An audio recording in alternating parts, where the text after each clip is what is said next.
Madam Speaker, Delegate to the United States Congress.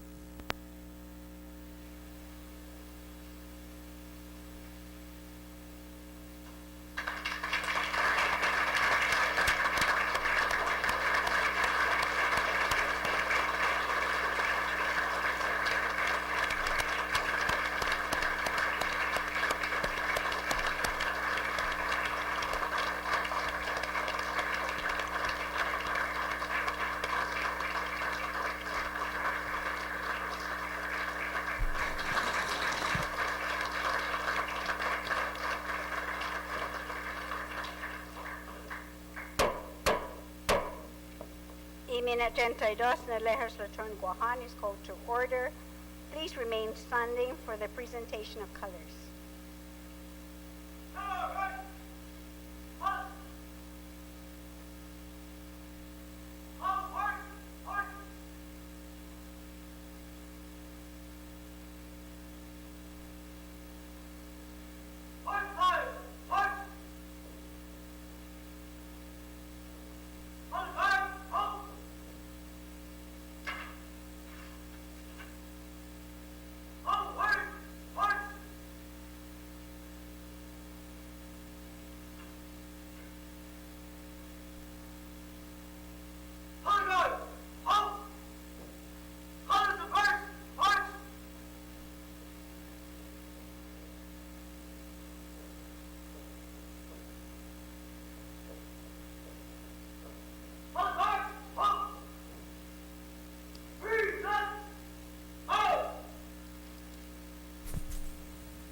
Call upon Mr. Donovan Fison to sing the national anthem and the Guam hymn. Oh, say can we sing by the dawn's light, what so proudly we heard at the twilight's last gleaming, whose broad stripes and bright stars through the perilous fight o'er the ramparts we watch were so gallantly streaming, and the rockets red glare, the bombs bursting in air, gave proof to the night that our flag was still there. Oh, say does that star-spangled banner yet wave o'er the land and of the free, and the home of the brave.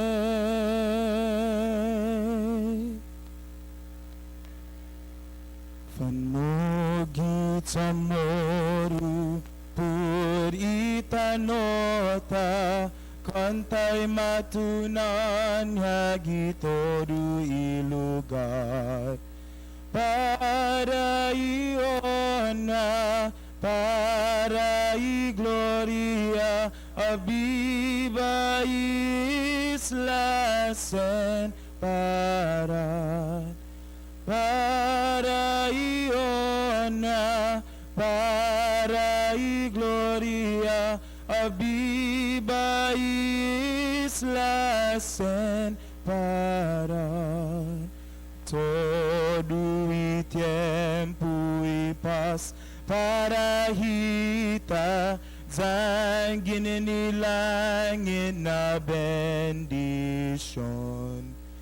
Concho'y piligo na fansafuham, Zeus protehi Island Guam. Concho'y piligo na fansafuham, Zeus protege Island Guam. For the recitation of Inifresi, will the Legislative Secretary, Tina Rose Munya Barnes, kindly lead us? Presi, gine mastaklu gi sinasoku, I mastaklu gi corazonhu, zani masfigu leksnahu. Uro fasen maisatsu, para hu protegi, zanum defendi, hi nengi, I captura, I lenguahi, I airi, hi hanam, zani tanu samoru. Ni resokku diretsu ginanasu stata. Esi hu fitna gihilu I Biblia, zani venedahu I vendera Guam.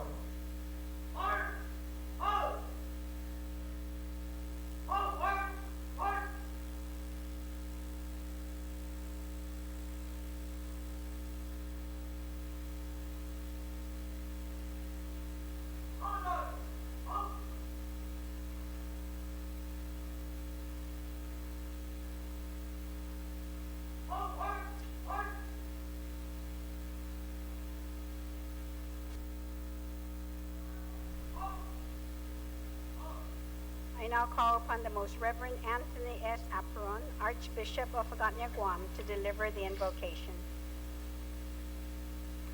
Inanitatas en Elohim del Espíritu Santo. Amén.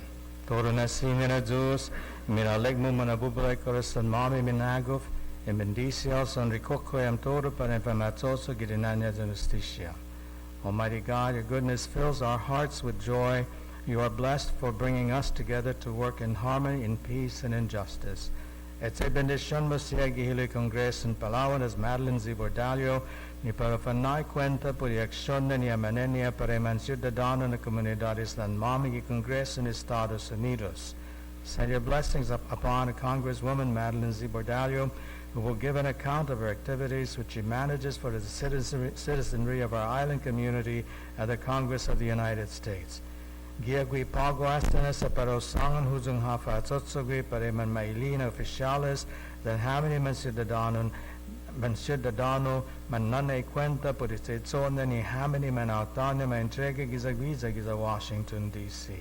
Guide her now, Lord, as she reports back to our elected officials and our citizenry, giving an account of the work that our people have entrusted to her in Washington, D.C. Itempon sinat saga sa necesidad, naigwini minedgo para upos y interes personal, zo atitude mi spirit another minaulik para todo. In times of difficulty and need, grant her the strength to transcend personal interests and seek after the common good of all. Na medgod nigrashamo, zantinemtomo, cosa gitoro ni atsotsogi umatutun zani yanagongmo, za makontinua zani ginihamo, za gininhago magugo vinakponya. Strengthen her with your grace and wisdom, so that everything that she does begins with your inspiration, continue with your guidance, and by you be happily ended. Favoreciam ni sasadba na ginaigemo, za adzuram za ni seso na bendisyon mo, todo gloria zantinina para hago, otori tempo lalala na Zeus. Grace us with your saving presence, and help us with your constant blessing. O glory and praise be to you, O ever-living God. In the name of the Father, and of the Son, and of the Holy Spirit. Amen. Thank you very much. You may be seated.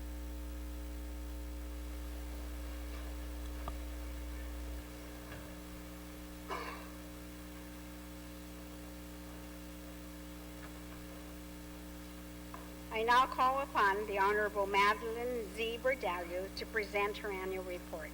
Congresswoman.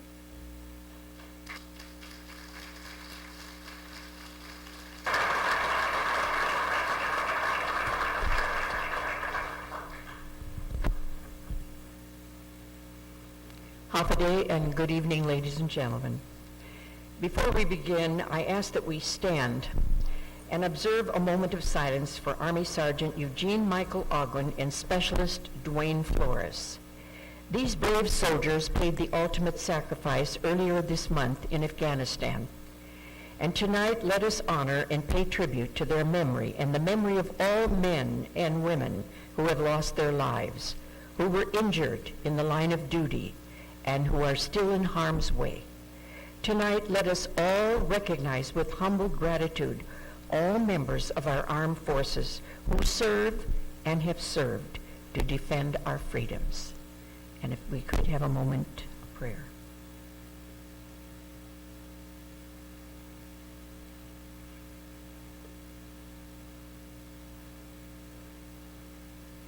Thank you.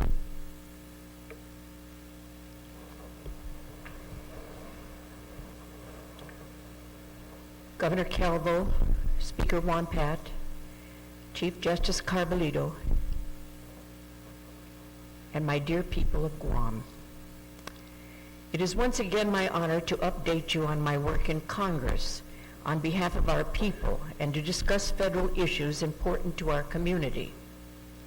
I want you all to know that sometimes these speeches can be long, but not tonight. Rumor has it that someone in this room turns into a pumpkin at midnight, an 80-year-old pumpkin.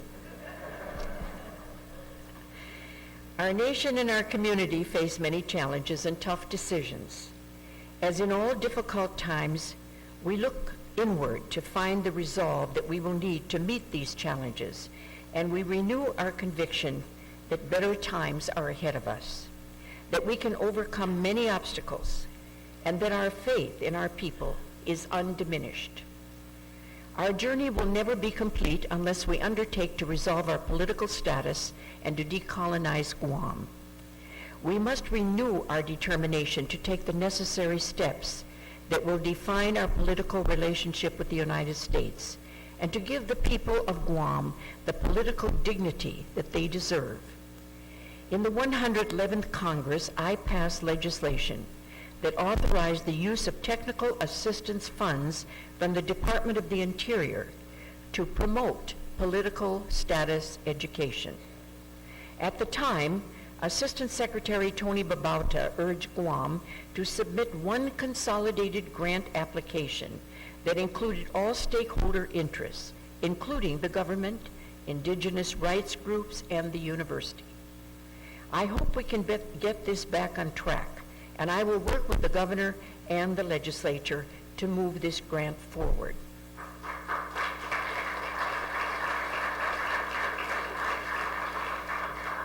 Our nation is on a slow but sure recovery after a long recession, and Guam's economy reflects the same optimism. However, fiscal issues continue to dominate the political debate in Washington, most notably surrounding sequestration.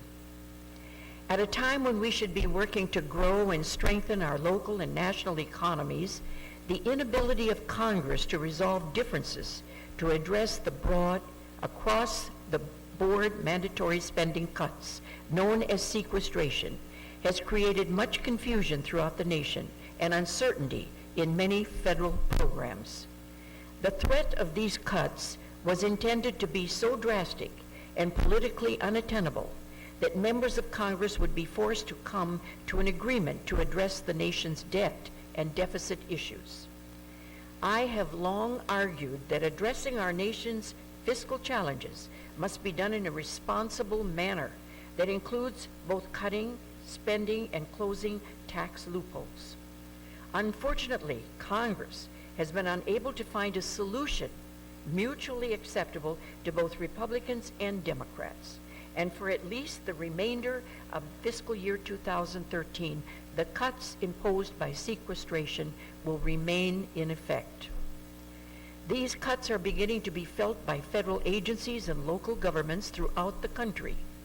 The mandatory spending cuts are reducing much needed federal assistance to law enforcement agencies, state and local departments of education, state and local health care agencies, and state and local housing authorities. Here on the island, the Guam Housing and Urban Renewal Authority has already announced reductions in its programs, as well as reductions in its ability to provide its clients with the quality of service it has developed over the years. The Department of Public Health and Social Services has informed the public that several of its programs, including those providing health services to mothers, infants, and children, and those suffering from chronic diseases, will be seriously curtailed, if federal funding sources are cut. Several thousand federal workers are also impacted through furloughs for the remainder of this fiscal year, which impacts their take-home pay. I believe that we must develop long-term agreements that reduce the deficit in a responsible manner, a solution that must include spending cuts and closing tax loopholes for oil companies and tax subsidies. The security of our nation faces significant challenges ahead, and we must renew our commitment to the realignment of forces in the Pacific. As Guam becomes an even more important part of our defense posture, we have made significant gains this past year in assuring a positive forward progress and a relationship with our military community. The Department of Defense progress with the rebalance of forces in the Asia-Pacific region remains on track, and our island continues to serve as a critical cornerstone for forces to stand ready to defend our people. It is important to note that the rebalance to the Asia-Pacific region is more than just the realignment of Marines from Okinawa to Guam. It involves building resiliency at Andersen Air Force Base to support the continual bomber presence, strike capabilities, and robust intelligence, surveillance, and reconnaissance capabilities. The rebalance also means repositioning additional naval forces to the Western Pacific, including more fast attack submarines on Guam. In fact, the Chief of Naval Operations, Admiral Jonathan Greenard, indicates that by 2020, the Navy will position 60% of its entire fleet on the U.S. West Coast or in the Pacific region. The realignment of Marines is the most tangible program demonstrating the United States' commitment to the rebalance strategy. In a positive step, last year's National Defense Authorization Act, the NDAA, rolled back some of the restrictions on spending U.S. and Government of Japan funds.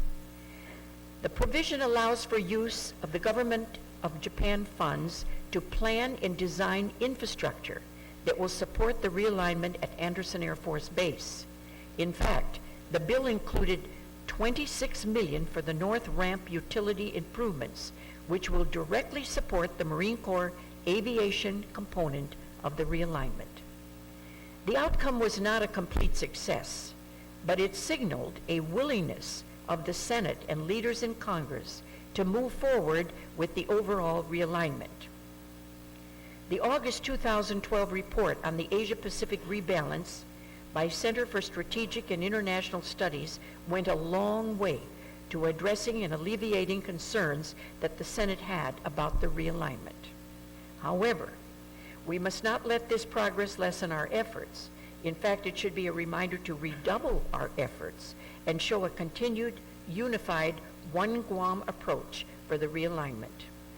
The total cost of the realignment remains a concern for some in the Senate, and we cannot let that issue diminish the long-term benefit of the realignment for Guam and our country. Unfortunately, however, there continues to be strong opposition by certain members of the Senate over civilian infrastructure projects that our island needs to support the current military population, as well as additional forces as a result of the buildup. Regrettably, during conference negotiations to reconcile last year's NDAA, funding to support our water and wastewater system and build a public health laboratory was cut by certain senators, despite the inclusion of these projects in the House bill and the support of the Obama administration.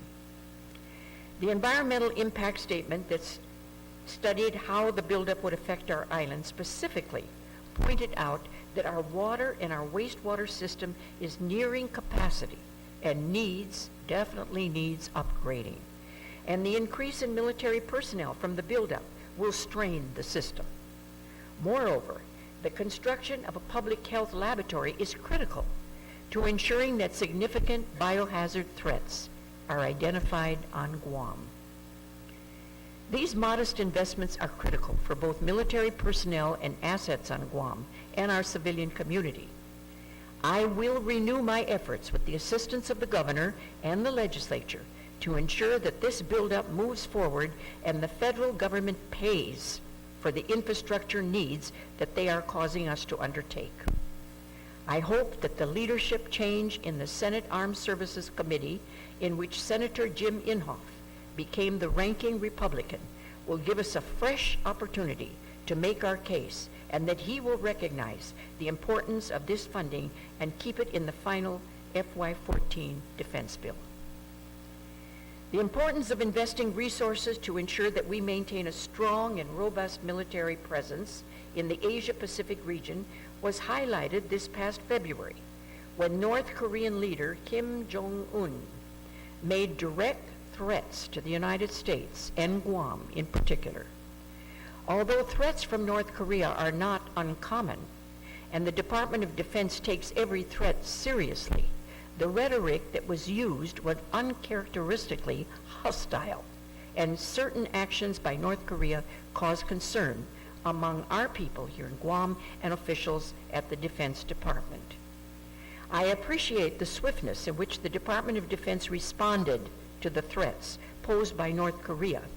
In particular, the deployment of the department's only terminal high altitude area defense, or as it's known as THAAD, ballistic missile defense system to Guam. I also appreciated the swift personal assurance of General Martin Dempsey, chairman of the Joint Chiefs, that the Pentagon was working to ensure the safety of our island. Kim Jong-un must have come to the conclusion that if he messed with Guam, then he would be in deep kimchi. I have complete confidence in the ability of our armed forces to protect our island and maintain regional security in the Asia-Pacific area.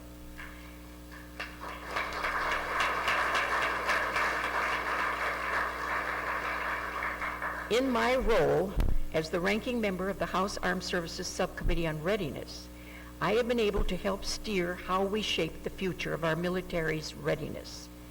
The DoD remains in complete agreement with the Obama administration's rebalance in the Asia-Pacific region, and the department is firmly committed to having a forward presence on Guam.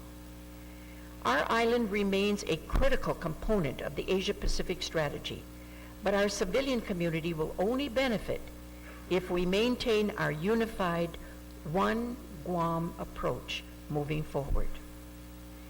The forthcoming supplemental EIS, which will be conducted over the coming year on the proposed location for a firing range and the housing of Marines, is an opportunity for our community to show unity. The supplemental EIS will explore some difficult issues for our community. However, these decisions will shape the future of the buildup for years to come. Constructive criticism of the proposals is welcome, but we must formulate a final answer on these important issues. The supplemental EIS is a chance for our community to show that we support the realignment and that we can do the buildup in a way that meets military requirements while protecting priorities for our island community. With my role on the HASC Military Personnel Subcommittee, I have fought hard to support the rights of our military personnel. I have supported efforts to ensure appropriate pay raises for our service members and fought to protect pay incentives for the National Guardsmen from the CNMI to travel to Guam for training. I have also been opposed to significant increases in TRICARE fees, premiums, and co-pays as a way to balance the DoD's budget. Last year's defense bill halted efforts to increase premiums, and I hope to sustain that effort this year under the leadership of a good friend of Guam, Congressman Joe Wilson, chairman of the Military Personnel Subcommittee. We cannot put the burden of balancing the budget on the backs of our veterans and our retirees.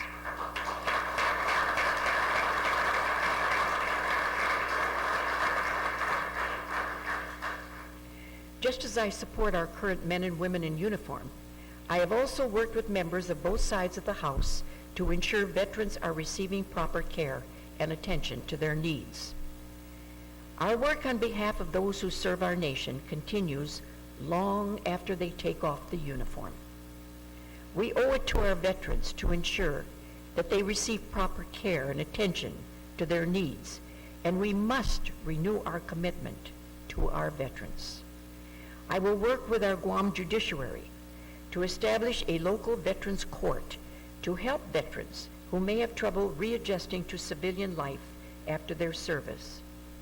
At times, a veteran's wartime experience may cause underlying issues, such as PTSD, which could be a contributing factor to their brush with the law. Just as the judiciary, adult, and juvenile drug courts have provided therapeutic justice for those who struggle with substance abuse here in Guam, establishing a veterans court will help veterans receive the treatment and the counseling that they need while providing alternatives to harsher penalties.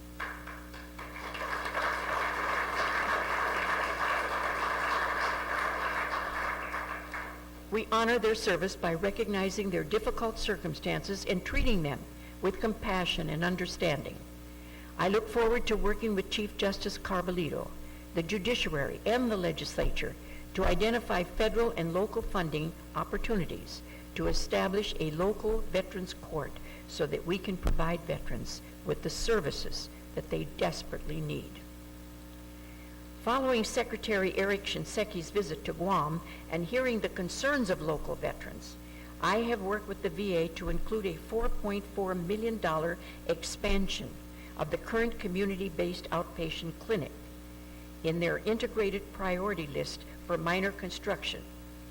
While the funding for expansion was ultimately not included in the President's budget request for fiscal year 2014, I will continue to work with the VA to improve the likelihood of funding in future fiscal years.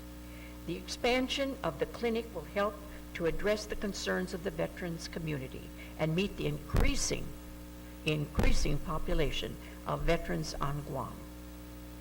In last February, I hosted Congressman Jeff Miller of Florida, who is the chairman of the House Veterans Affairs Committee, during a CODEL to Guam. Chairman Miller was visiting the region to look at the many issues facing veterans in the Asia-Pacific region. I will continue to encourage leaders in Congress to visit Guam to better understand the challenges that we face. The challenge of providing adequate service and benefits to our veterans is highlighted by the current deployment of over 600 Guam Guardsmen to Afghanistan. I had the distinct privilege, to meet with all of them while they were training at Camp Shelby in Mississippi, and I was able to see some of them during a recent CODEL that I took to Afghanistan.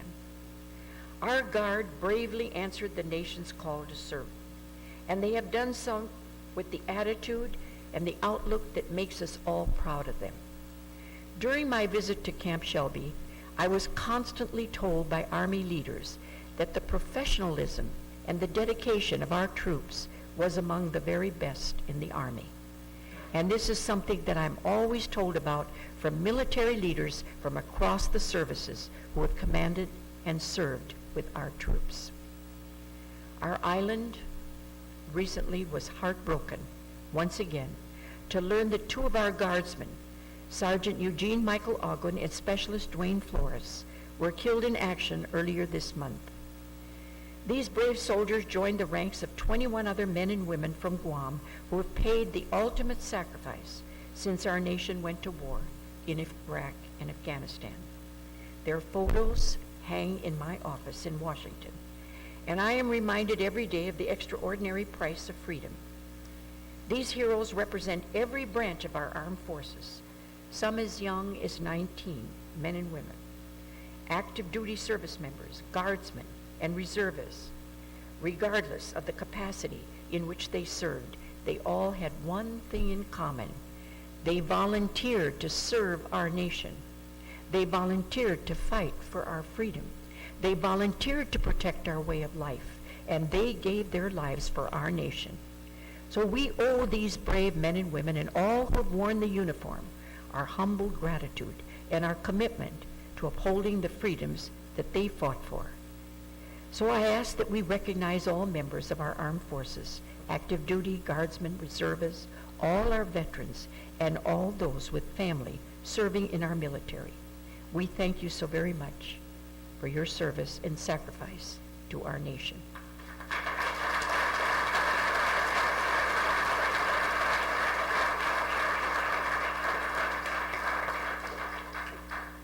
I also want to recognize Rear Admiral Peter Gumatautau, who has recently been selected for a second star and will be commander of Naval Surface Atlantic Force.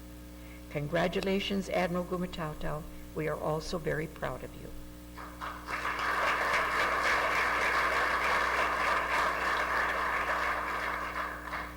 As we pay tribute to the bravery of our service members who lost their lives defending our freedom, we must never forget the incredible sacrifices and the unwavering loyalty of our Manumco, who endured a brutal enemy occupation during World War II. Our federal government has a moral responsibility to resolve this long-standing injustice, and I continue to push for the passage of war claims for our Manumco. We renew our dedication to justice for our Manumco, and we renew the fight for war claims in the 113th Congress. Indeed, the progress that we have made has been significant. Passage in the House on 5 separate occasions. I repeat, 5 times this bill has gone through the House. Consideration by the full Senate twice, and consistent support from the Obama administration and the Department of Defense.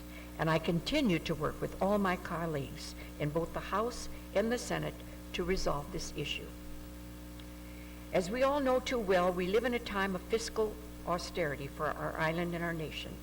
Where finding a resolution to this long-standing injustice requires us to look for creative solutions that will satisfy fiscal conservatives in Congress.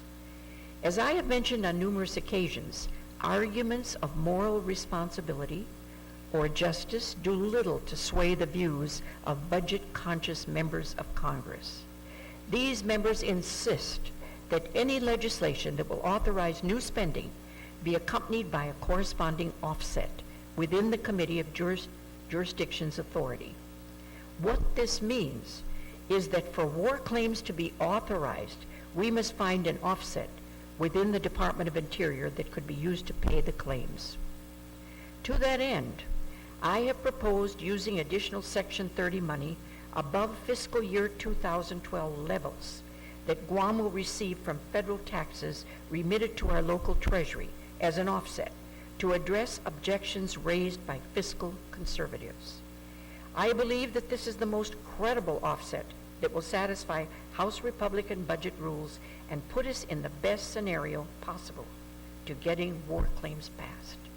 However, I do want to emphasize 2 things regarding our strategy moving forward. First, I intend for this offset to only be a placeholder that will enable war claims legislation to be authorized by Congress so the Department of Justice can begin the claims process.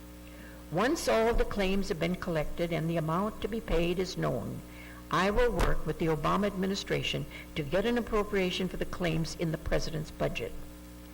I appreciated the opportunity to testify before the legislature earlier this year to clarify this point. This is the strategy that each one of my predecessors would have relied on, and the Obama administration has consistently supported our efforts to resolve this long-standing issue. Second, even with the provision to use additional Section 30 funds as an offset, getting war claims legislation passed by Congress remains a difficult endeavor. Many members will continue to oppose war claims for various reasons, which makes having a unified voice on this issue even more important. I appreciate that most of our senators from both sides of the aisle join me in meeting with senior staffers from the House and Senate committees of jurisdiction to discuss my strategy regarding the Section 30 offset. And I believe that this discussion was productive and help to strengthen our One Guam approach to our war claims. I recognize the concerns that have been raised by members of our local legislature and our community, and I will do everything that I can to ensure that the federal government ultimately pays for these claims. And I especially appreciate the work of Senator Rory Respicio, Senator Tony Atta, for introducing a resolution supporting my efforts. And I thank the senators who voted in favor of this resolution. Senators Tom Atta, Frank Augwin, Chris Dwayne, Brent McCready, Tommy Morrison, Tina Munya Barnes, Dennis Rodriguez, Judy Wampat, and Eileen Yamashita. This was an important vote for Team Guam, and I will continue to fight for war claims for our Manamco. I will continue to find solutions to every obstacle, and I will never give up this fight.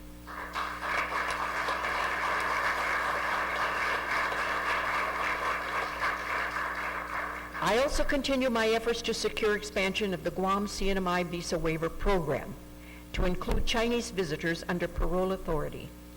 We have made progress over the past year to get past bureaucratic obstacles.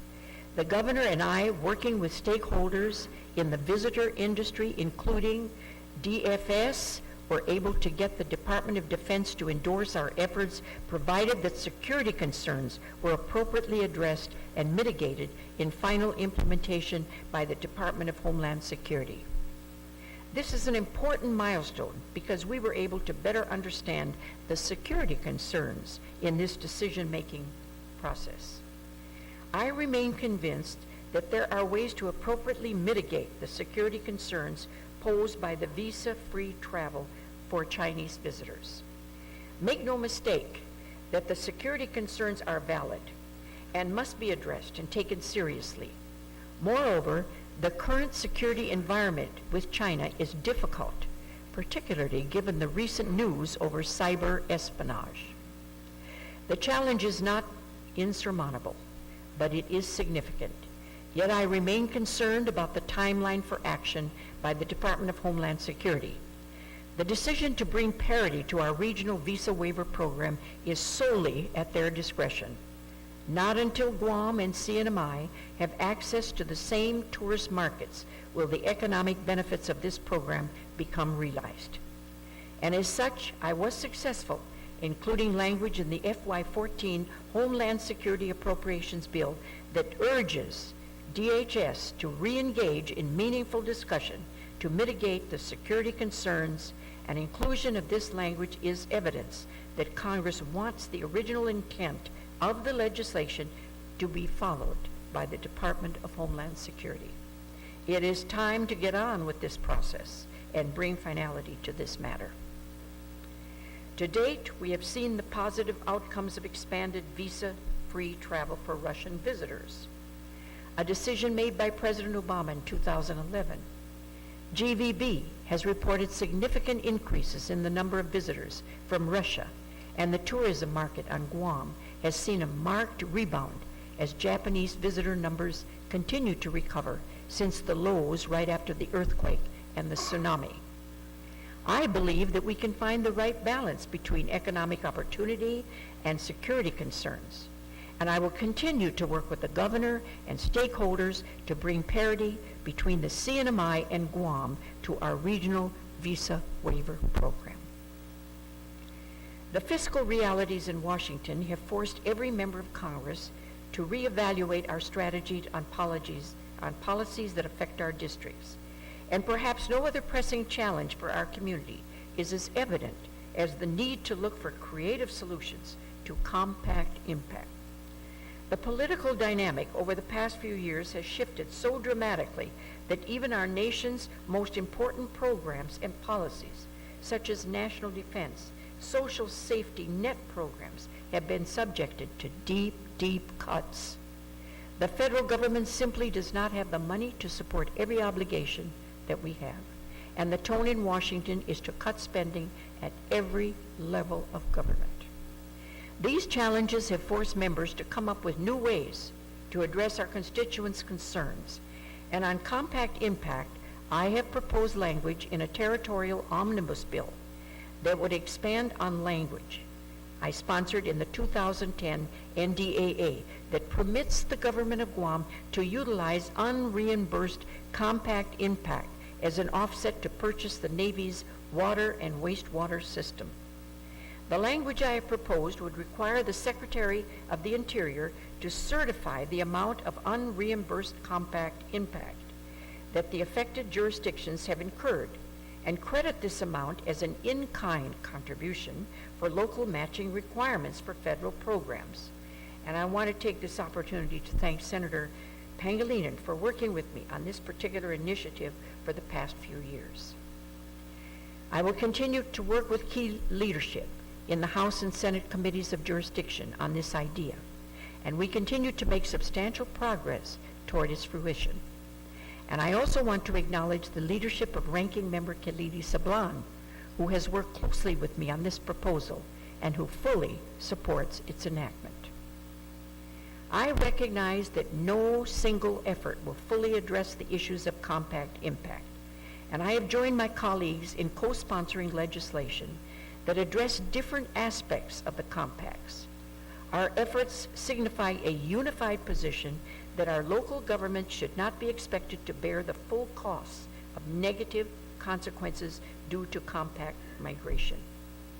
Our omnibus bill will clarify the intent of Congress regarding the eligibility of compact migrants to receive public housing assistance.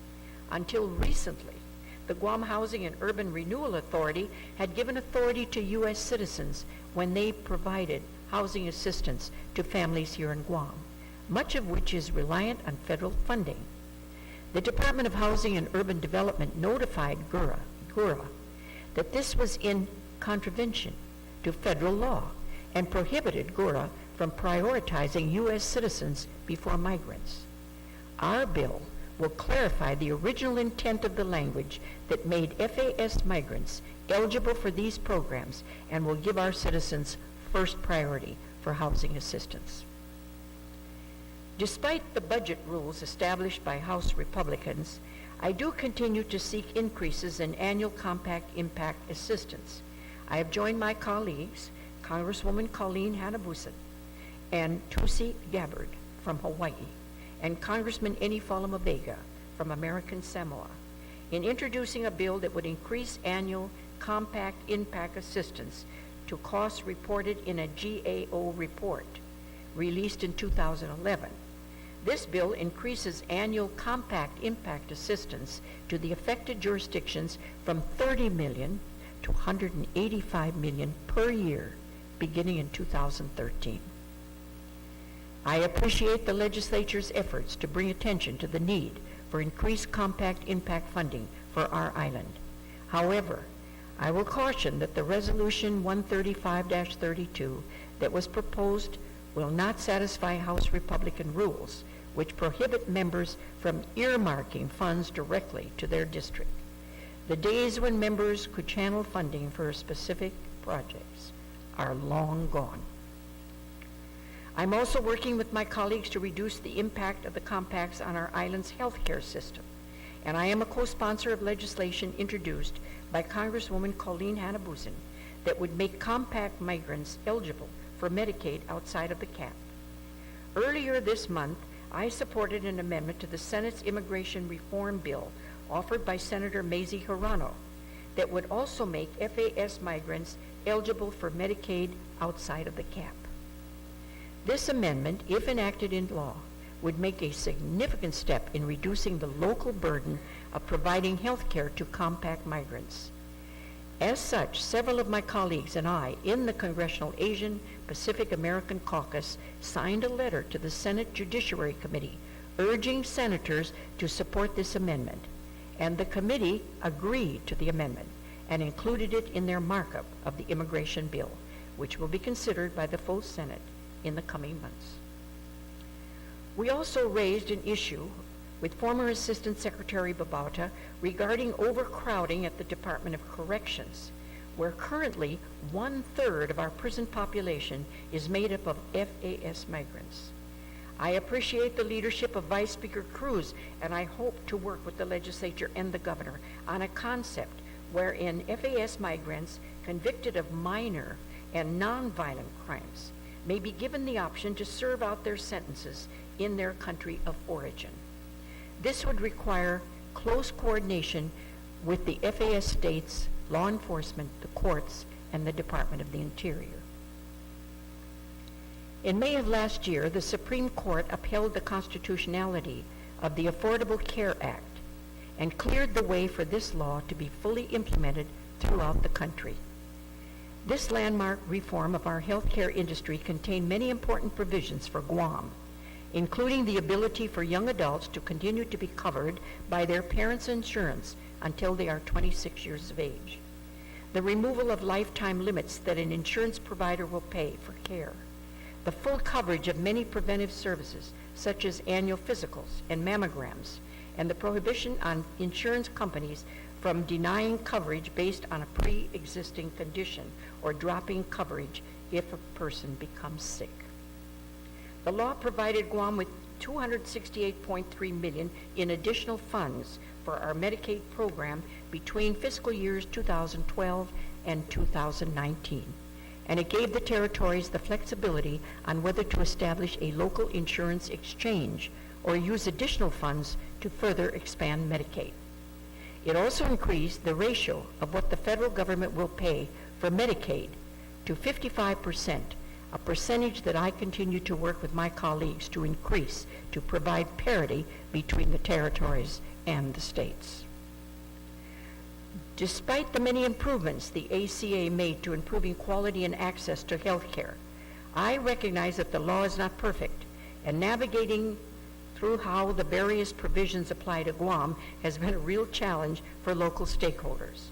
My office works closely with the Department of Health and Human Services to ensure that these questions are answered, and I continue to work with local policymakers and stakeholders to ensure that the original intent of the health care law is realized by our people. And in this regard, I commend Senator Rodriguez and our healthcare practitioners and professionals for their leadership in making sure that our community realizes the full benefits of the ACA and for leading local efforts to implementing this law here in Guam. There is a growing momentum in Congress to reform the federal tax code, which could have serious implications for our community. Since the passage of the Organic Act in 1950, Guam's income tax laws have mirrored the Internal Revenue Code, which is designed for a national economy and which is not a perfect fit for a local economy.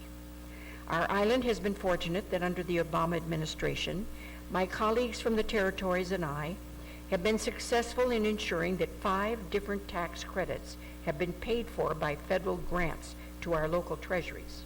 However, I also realize that other credits, especially the Earned Income Tax Credit, which has become our local government's largest tax liability, continue to cost our local treasury millions of dollars per year.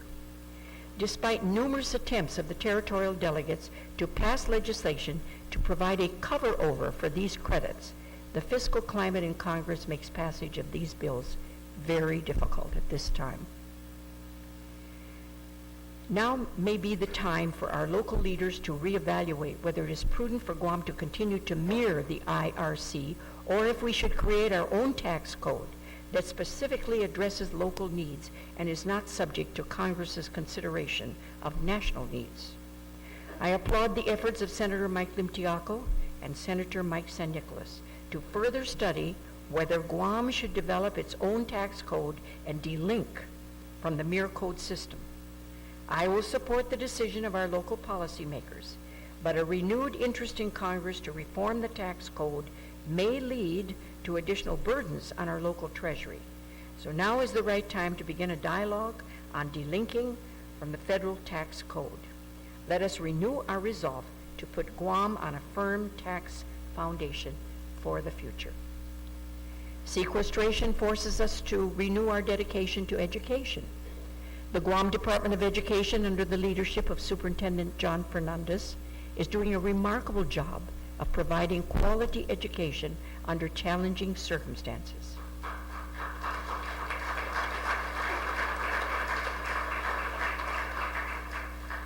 If we want our island's next generation to succeed, we must renew our investment in their education and their quality of learning. Partnerships between community colleges and local industries will keep our economy strong. When President Obama proposed a community college to career fund in his State of the Union address last year, I supported this proposal. I also led an effort to ensure the territories are fully included in and have equal access to these funds. Given our economic challenges, investing in higher education is vital to adequately train Guam's next generation of workers and entrepreneurs.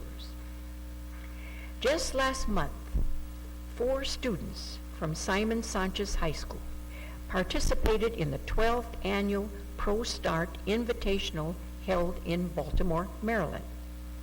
The ProStart program reaches 95,000 students in 1,700 high schools from across the country and tests students' skills, talents, and passion for the culinary arts. This year's competition encompassed students from 43 states and the territories, and Team Guam placed first among all participating high schools.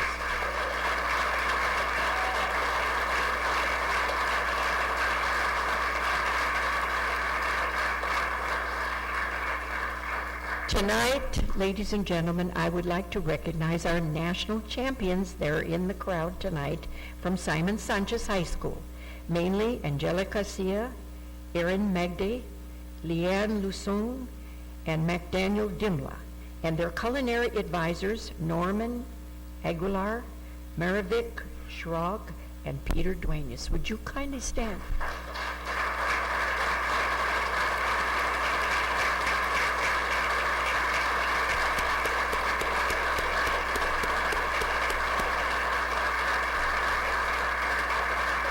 Thank you very much.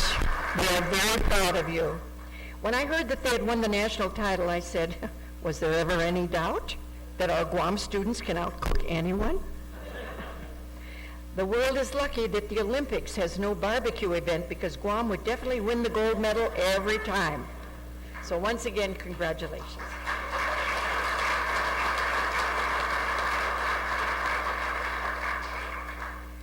Guam has had to do more with less, and I continue to work for equitable treatment of the territories under the federal TRIO program. TRIO assists disadvantaged students throughout our community to promote college access, retention, and graduation. I have long opposed cuts to TRIO and will continue to work with other members of Congress to restore full funding so that every student will have an opportunity to pursue higher education. To make higher education accessible to any student regardless of their financial situation, Congress passed the College Cost Reduction and Access Act, significantly reducing the interest rate on Stafford student loans from 6.8% to 3.4% over a 4-year period. If Congress does not act, however, this temporary interest rate cut will return to 6.8%, and I have joined my colleagues in co-sponsoring 2 bills to keep these rates from doubling. I will continue to support federal legislation that keeps college affordable across the country, and I commend the efforts of UOG's student government leaders for working with UOG President Underwood, Governor Calvo, and the Guam legislature to keep UOG's tuition rates affordable for students here in Guam.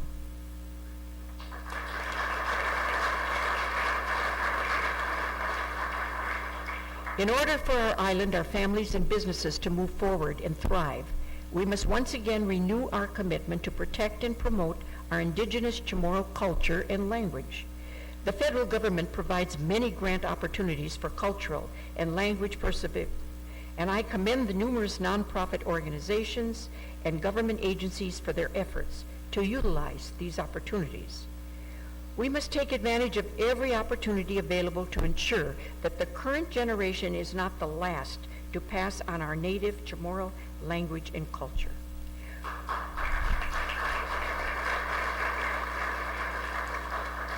Working to protect our island heritage includes protecting our environment and natural resources.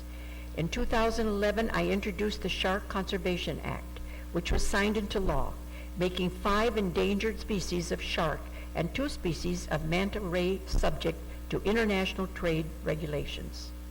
The President has also pledged his commitment to the environment by including $4 million for brown tree snake control on Guam and over $27 million to assist with coral reef conservation across several agencies in his budget request for fiscal year 2014.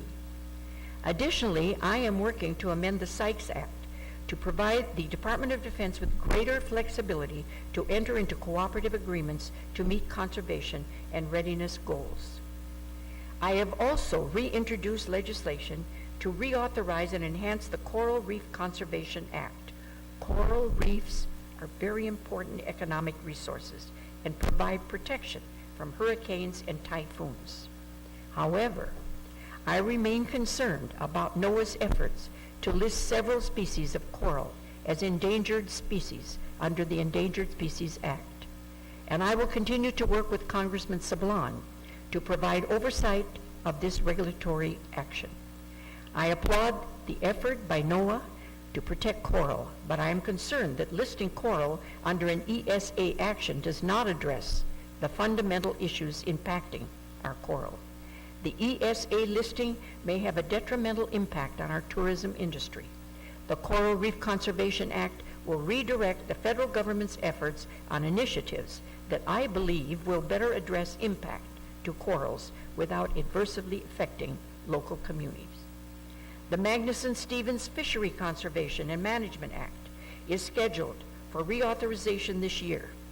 The act protects our fisheries, prohibits foreign fishing fleets from our waters, and helps rebuild depleting fish stocks.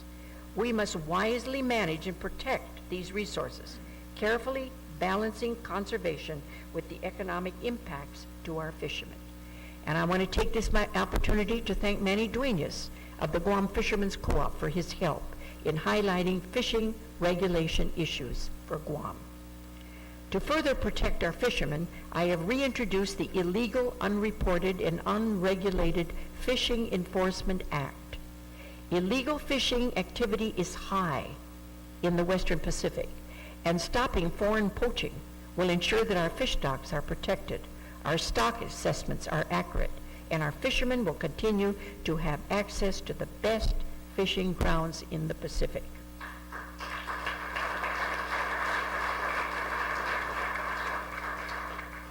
Ladies and gentlemen, I call on our community to renew our commitment to fight outside interests who are looking for every which way to bring casino gambling to Guam through repeated ballot measures.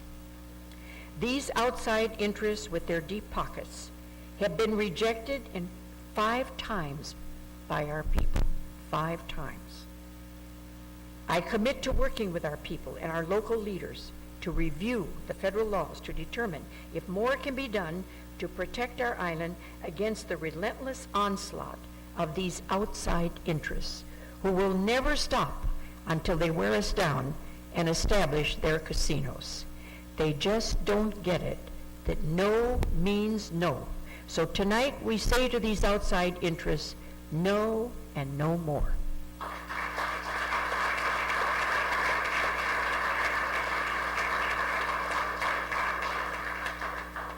While we have covered many issues tonight, I want to end by readdressing the first point that I raised in this speech, because it is most important.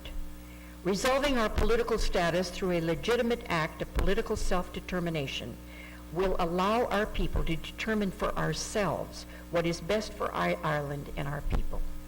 This decolonization process is perhaps the single most important long-term priority for our island, and we must renew our commitment to making this effort.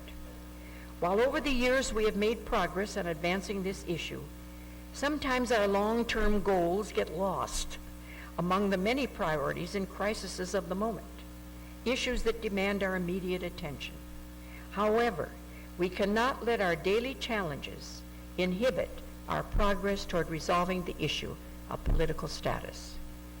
Our self-determination vote will be a multi-step process that will include our whole community. But we must also be respectful of the right of the indigenous people of Guam, the Chamorro people, to have their own say on how they would like to see our island move forward. I commend the efforts of Senator Pangilinan to develop the Chamorro Registry and encourage eligible residents to sign up. I believe that the Chamorro vote is a legitimate step in the process toward decolonization. However, it is my hope that the governor and the legislature can lay out a process that will satisfy concerns raised by those who are not eligible for the Chamorro vote. It would be better if we can find the solutions to this issue ourselves as a community instead of having a solution dictated to us by a court. Some people have asked me why I support the Chamorro vote when I cannot participate in that vote. Well, my answer is that it's like the Archbishop advocating for marriage, even though he cannot marry.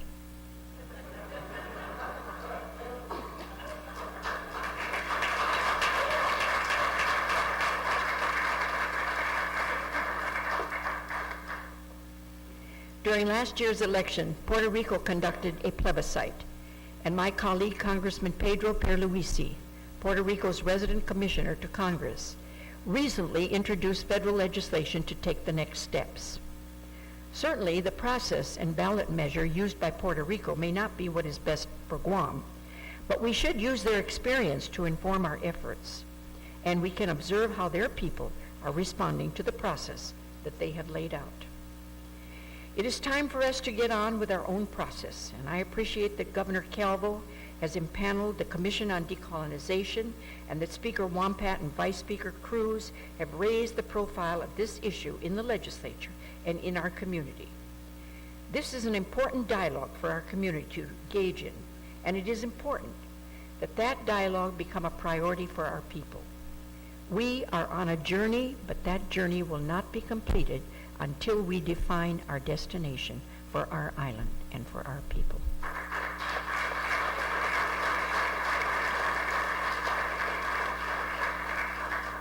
Last year, if you remember, I asked that we gather around the kitchen table to have a frank discussion on the issues affecting our island.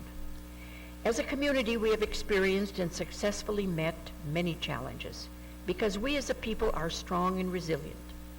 Though we may each view our experiences and challenges as individuals, perhaps in differing lights and perspectives, we have always had the patience, the fortitude, and the resilience to come together to work as a family. Our culture, our history, and the wisdom of our Manamco have always taught us to believe in ourselves and to be strong in our convictions, to always respect each other, and to work toward a brighter and more prosperous future for our children. During times of adversity, when our community was challenged by the horrors of war, the fury of Mother Nature, and world forces beyond our control, we always had the faith in ourselves and faith in each other. During those times, our minds and hearts always focused on the common good. After World War II, many witnessed the renewal of faith of that generation who survived the horrors of occupation and developed the foundation for the community that we have today. And so in the spirit of that generation, our greatest generation, let us renew our faith in each other that we may build an even greater community for tomorrow. It is in this perspective that I ask, that I call for renewal of faith in each other and in our people, so that we will pursue together common purposes and common goals. In continuing to support the military presence on Guam, let us renew our faith in our people and each other to strengthen our one Guam voice that will be heard by all. In addressing our political, social, and economic aspirations and needs, let us renew our faith in ourselves in order to achieve the best for our island, our home. And finally, Governor, it has been a pleasure working with you these last 2 years. Speaker Wampat and members of the Guam legislature, senators, thank you for your gracious hospitality tonight and for your good working relationship. And I also want to thank the Mayor's Council of Guam, its past president, Mayor Melissa Savares, and the current president, Mayor Paul McDonald, and all the fine mayors and vice mayors who have been great partners. Thank you, and si Diyos masi. May God bless our beautiful island of Guam, and may God bless the great United States of America.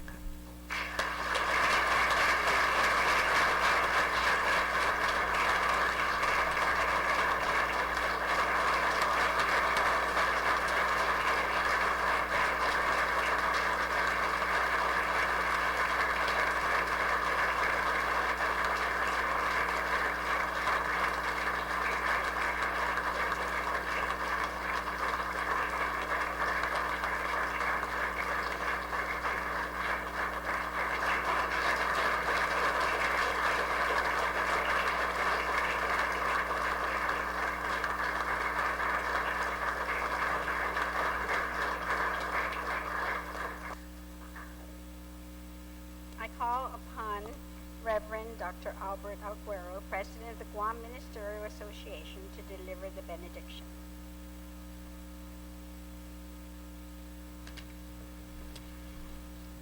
May you bow our heads, please, for the benediction.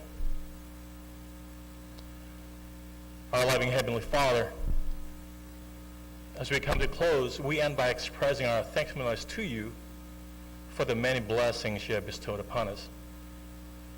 And listening to the annual report makes us realize that we must humbly seek your face in your favor. We ask that you will help our Congresswoman as she stands in the gap between Washington and Guam. With her role, we ask that you will clothe her with your favor, wisdom, and open doors of opportunities as she meets with various committees and leaders, making decisions that impact the use of our island's resources. And during times of challenging reflections, I ask that you will remind her that you have raised her in such a time as this, that she will be restored, her confidence renewed, your vision realized, and make her worthy to serve you by serving our island people. We also ask your blessings upon her as she will celebrate her birthday tomorrow. Continue to surround her with your grace and mercy as you alone can give. Most of all, Almighty God, we thank you for the great gift of our beloved island, our home. May your favor continue to rest upon her leaders, her people, and her shores. We beseech your blessings on all present this evening. Go with us now as we conclude, keeping us ever in your watchful care. May the grace of God, the love of Christ, and the power of the Holy Spirit be with us all, now and forever, in the name of the Father, and of the Son, and of the Holy Spirit. Amen. You may be seated.